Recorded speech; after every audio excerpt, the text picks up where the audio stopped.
So how do you make the jump to staff? Are you sending them to people? So, okay, so Steve, who I moved out here to be with, at the time we were still together, he had a friend who had become from school who was a manager. Gotcha. And he sent one of my scripts to her.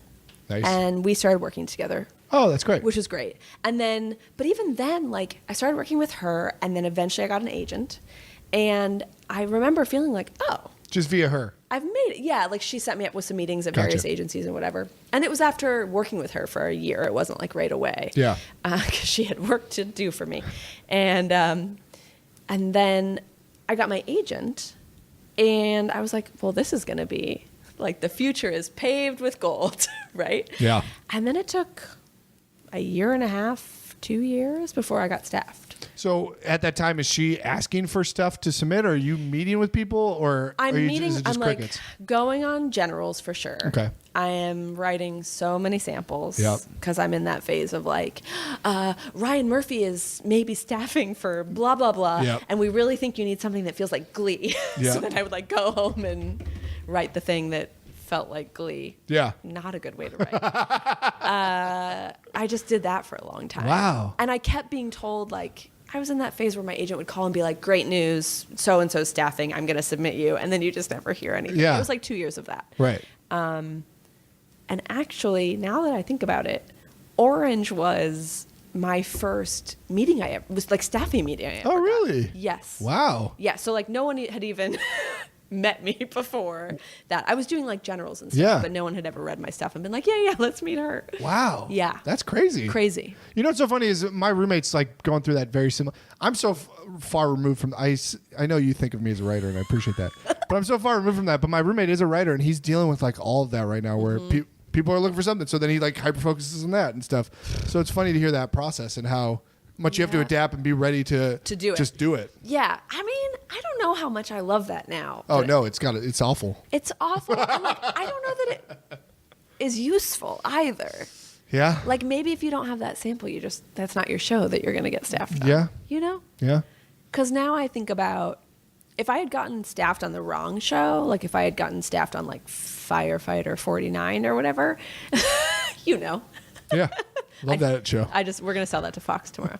I would have probably failed. Yeah. You know? Because it wouldn't have been what I'm good at. Yeah. I don't know. Yeah. Did you do the personal assisting all the way up until Orange? Yes, I quit my job when I got hired on Orange. That's got to feel crazy. It felt crazy. Were you nervous, excited, anxious? All of those things. Yeah. It was weird because at the time, like Netflix was a DVD company. Yep. So I'd finally gotten staffed. I was so excited. And when I would be like, oh my God, I got staffed on this show. And they'd be like, cool, amazing. Like, what's it going to be on? And I'd be like, Netflix. You could sort of see people be like, oh, that's great. Yeah. Because that was like their first show, right? It was House of Cards came out like 2 months before Orange did. Like people would be like, oh, that's cute. So it's like a web series. Like they just like my parents were like, will they hold your assistant job for you? Oh, wow. Like it that's was funny. not the celebration that I expected it to be. Right. People were sort of like, oh, that's really good for you. Yeah. You know? That's so funny. Yeah. Did you find, so, I mean, in fairness, you're still a relatively, at this point, unexperienced writer. Oh my God. So entirely. getting in that room, did you have that ear thing where you're saying, oh, I'm a fake, I'm a phony, why am I in this room? Constantly. And then in the other ear, like, these guys can't write, I'm the best writer here, I should write all the episodes. In fact, that voice had totally shut down. There was zero part of me that thought I was good in that moment. Yeah, I was so intimidated. I was so scared. Like, what? So how does that work? I mean, I find that so funny about this industry is like, if you're an athlete, if you're a dancer or a Right. football player, you get weeded out as you go up the levels. Yes. Here, you can just hop in a room or get a co-star and never Yeah. have acted before in your Yeah. life. So how did you feel going in there? Was it the imposter syndrome? Was it like, let's do this, I'm here, I got to show up? It was full imposter syndrome. I mean, I came home every day crying. Really? Oh yeah. Like I was so intimidated. I had no idea what I was doing. And it's also a very different skill, right? Like I hadn't come from improv. Yeah. So sitting around a table and Just kicking the tires around. Oh my God. Yeah. Like pitching stories, knowing when to speak, knowing when not. There's so many things to kind of be calibrating Right. at any given moment.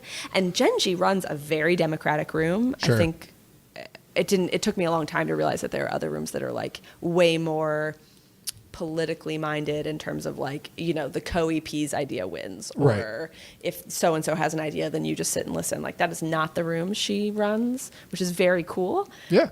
But it still is a lot to figure out. Yeah. It was hard. So for somebody like me though, I feel like I would go in there and be like, oh, thank goodness because I like surrounding myself with people better than me. So if you're feeling that, I feel like going in there could be good too, because you're like, oh, now this is good. I'm seeing how people work. Yeah. You can study how they handle themselves. You can look over their shoulder when they're writing their own script or whatever. You know what I mean? Yeah. No, I learned a ton. Yeah. I mean, I learned so much from watching the people in that room that had been in rooms before. It was a brilliant, brilliant room of people. Yeah.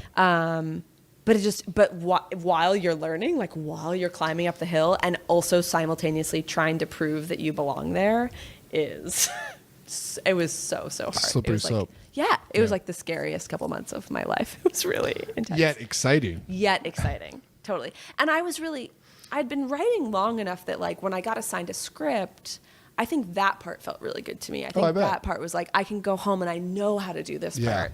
I just don't know how to like on the fly be like, what if, you know, blah, blah, blah. That part took me it probably took me a couple seasons to learn.